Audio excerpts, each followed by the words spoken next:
표시제인데, 이게 이제 GMO와 관련된 표시제에 뭐가 있냐면요. 축산 가공품은 그 이전에 축산 과정에서 했던 거에 대한 표시를 안 하도록 되어 있어요. 사료로도, 사료 자체는 GMO 사료다 표시를 하지만 그 사료를 먹인 소를 가지고 소고기를 만들면 그 소고기에다가는 사료는 안 쓴다라는 거예요. 무슨 사료를 먹였는지는 안 쓰게 돼요. 그래서 그거를 어떻게 해서든지 이 사료를 어떤 사료를 먹였는지에 관한 표시를 할 수 있도록 하도록 만드는 것이 이게 이제 관건인데요. 이제 이 관건이 뭐냐면은 법에 있어서의 한계다라는 거예요. 그러니까 법에서 사료를 갖다가 쓰도록 강제를 할 것이냐, 아니면은 법에서 사료를 무슨 사료를 썼는지를 표시하는 것을 제한하지 못하도록 할 것이냐의 차이다라는 거예요. 그래서 이게 무슨 말이냐면 이거요. 성장 호르몬을 쓴 우유입니다 라고 표시를 하게 할 것인지, 성장 호르몬을 쓰지 않은 우유입니다 라고 표시를 할 수 있게 할 것인지의 차이예요. 그러니까 성장 호르몬을 쓰지 않은 우유입니다 라고 표시하는 거는 자발적인 표시다. 자랑스러우니까요. 그렇죠? 근데 성장 호르몬을 쓴 우유입니다. 이거는 뭐냐면 찝찝한 표시이기 때문에 법으로 강제하지 않으면 절대 안 한다. 그래서 이제 이 두 가지 길이 놓여 있는데요. 이제 이 두 가지 길에서 당연히 우리가 제도적으로는 법으로 강제해서 표시를 하도록 하는 방법으로 가는 게 맞다라고 생각하는데요. 이게 하루아침에 이루어지진 않을 거다.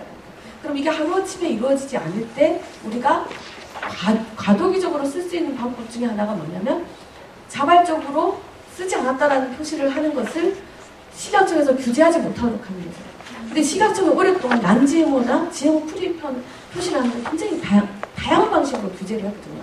그래서 예전에요. 처음에 GMO 프리 표시를 어디서 했냐면 두부에다가 했었어요. 두부에서 했는데요. 두부에다 그걸 하고 나니까 식약청에서 그 두부에서 전화를 한 거죠. 만에 하나 우리나라는 제로 이지스크 표시를 하려면 그러니까 네. 0%여야 된다는 거예요. 만에 하나 여기에서 GMO가 0.00001%라도 나오면 누구를 표시 위반으로 법을 걸어가지고 표시 위반이라서 해서 이제 벌금을 엄청나게 내게 되다 라고 은근슬쩍 협박을 한 거예요. 그러니까 두부 회사가 뭐냐면 내가 이게 정말로 국산 콩으로 만들었는데 만약에 여기에 우연찮게 뭐가 0.00001%라고 섞였는 걸 귀신같이 식약청에 상환해서 우리에게 몇 억 과태료를 물리면 어떡하지? 라고 생각해요. 그래서 GMO 표시가 없어졌어요. 그러니까 식약청이 굉장히 교묘한 방식으로 한다는 거예요. 그리고 실제로 이게 이유식하고 분유 회사에서도 이걸 시도를 했었거든요. GMO 프리 선언을 하려고 프리 표시를 하려고 선언을 했는데 바로 전화를 했죠. 그래서 그 이유식 회사가 뭘 했냐면 분유나 이유식 여기다가는 표시를 못하니까 대신에 홈페이지에 제품 소개란에다가 한 줄을 썼어요. 맨 마지막에다가. 근데 대부분의 소비자들이 제품 표시란 누가 홈페이지에 들어가서 보냐. 그래서 이제 그게 잘 알려지진 않았는데 이런 과정이 있거든요. 그래서 이런 과정을 생각해보면 우리가 이제 제한적인 표시를 해야 되는데 제한적으로 이제 이 non-GMO 내지는 GMO 프리, 그러니까 이 여기에서 말하는 성장 호르몬 프리 표시를 할 수 있도록 우리가 그 자발적으로 하는 거에 대해서 식약청에서 규제를 하지 못하도록 해야 되는데 이 식약청에서 이 규제를 하지 못하도록 항상 왜 식약청에서 규제하지 말라고 말을 하면 우리나라 정부에서 항상 하는 얘기가 이거다랍니다. WTO에 제소를 놔. 미국이 표시제가 없기 때문에 미국과 서로 다른 제도를 가지고 있으면 미국보다 더 엄격한 제도를 가지고 있으면 우리나라가 WTO 제소될지는 모른다. 그래서 안 된다라고 얘기를 했다랍니다. 근데 다행히도요. 이게 여러 가지 이유가 있을 텐데요. 미국이요. 2008년도 이후에 GMO와 관련된 제도에서 굉장히 전향적으로 이 전환을 했어요. 그러니까 그동안에 고수해왔던 원칙들을 막 굉장히 많이 바꿨다는 거죠. 그래서 처음 바꾼 게 뭐냐면 2009년도에 아까 말씀드린 것처럼 EU하고 그렇게 오랫동안 논쟁을 해왔던 것에서 양의 각서를 체결하면서 뭐냐면 소성장 호르몬 가지고 더 이상 고집하지 않겠다. 대신에 소성장 호르몬을 쓰지 않는 미국산 소고기를 좀 많이 EU가 수입을 해주면 좋겠다라고 양의 각서를 체결했다는 거죠. 그래서 이게 2009년도에 있었던 일이에요. 그 다음에 이제 2010년도에 뭐가 있었냐면 2010년도에 오하이오 주에서 만든 법에 대한 위헌 판결이 나왔어요. 근데 이거는 이제 이게 이제 미국 식약처가 무슨 법이 있냐면요. 식품, 의약품, 화장품법이 있어요. 근데 이 식품, 의약품, 화장품법의 핵심이 뭐냐면, 우리로 따지면 식품위생법하고 똑같은 거예요. 그래서 이제 식품과 관련된, 의약품과 관련된, 그 다음에 화장품과 관련된 모든 안전관리에서부터, 생산과정에서 안전관리에서부터 시작을 해가지고, 최종 소비 단계에서 표시까지 이 모든 거를 관할하는 가장 기본적인 법이에요.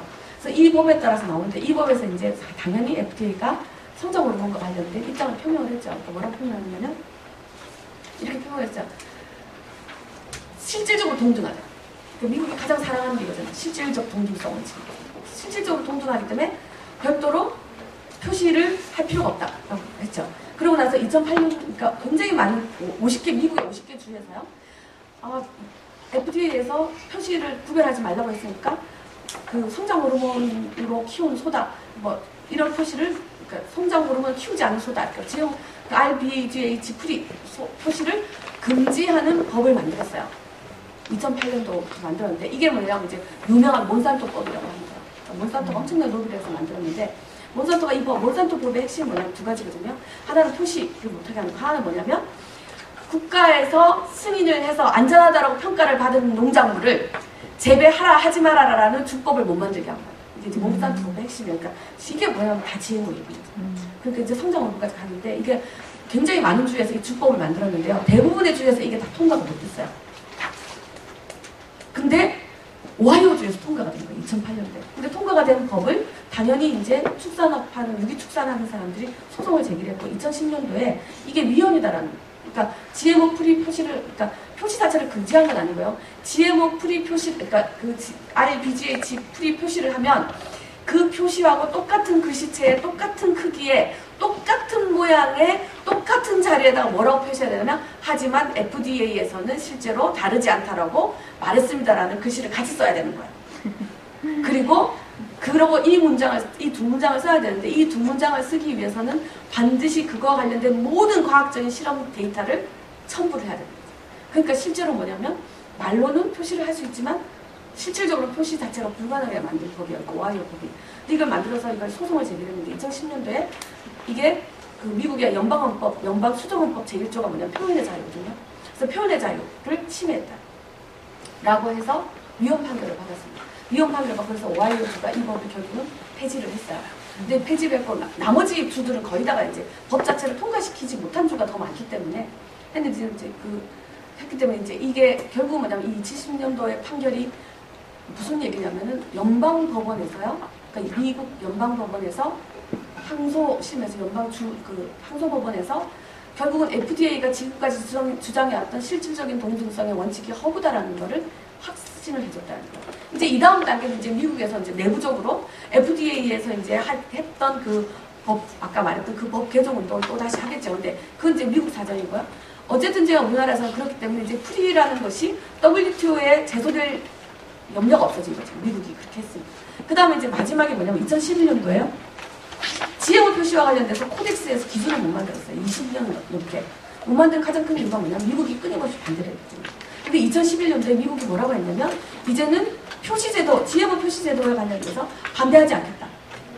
그러니 코덱스에서 기준을 만들고 싶고 만들더라고 얘기를 했어요. 그래서 코덱스가 2021년부터 지금 GMO 표시를 어떻게 할 것인지에 대한 연구를 시작을 했어요. 그러니까 이 세 가지를 근거로 봤을 때 2012년도 지금은 우리에게 모든 GMO와 관련된 표시 제도를 확대할 수 있는 가장 좋은 기회다.